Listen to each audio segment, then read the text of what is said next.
En aquesta versió de la Ventafocs de Václav Borlicek, la protagonista també és l'escarràs de la seva madrastra i les seves germanes.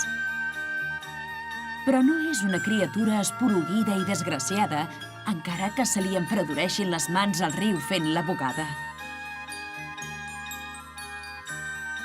Té un món seu, el bosc i les seves criatures, on es mou indòmita a lloms del seu cavall i embolcallada amb pells com una caçadora. Serà al bosc on coneixerà el príncep, amb qui competirà amb la ballesta i muntant el seu cavall. La història d'amor que s'inicia entre ells serà molt diferent de la d'un conte de fades. L'humor i la naturalitat dels sentiments que expressen en fan un relat modern i emocionant.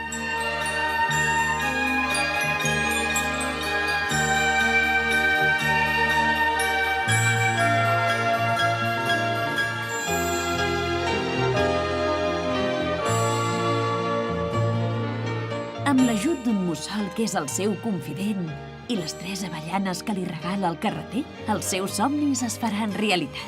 Acabarà anant al ball del castell, ballarà amb el príncep, que no és ros, i el desenllaç serà sense carabasses ni sabatetes de vidre, i gràcies a una endevinalla. En el que probablement és el mil·lenari d'aquest conte clàssic, una versió dels anys 70 que va provocar en tota una generació el gust per la relectura de les històries més populars per nenes i nens. Només 4 anys després de la seva estrena, el 1977, i per iniciativa de l'associació Cavall Fort, Rialles i Drac Màgic, va ser la primera pel·lícula infantil doblada al català. Estrena el 25 d'abril.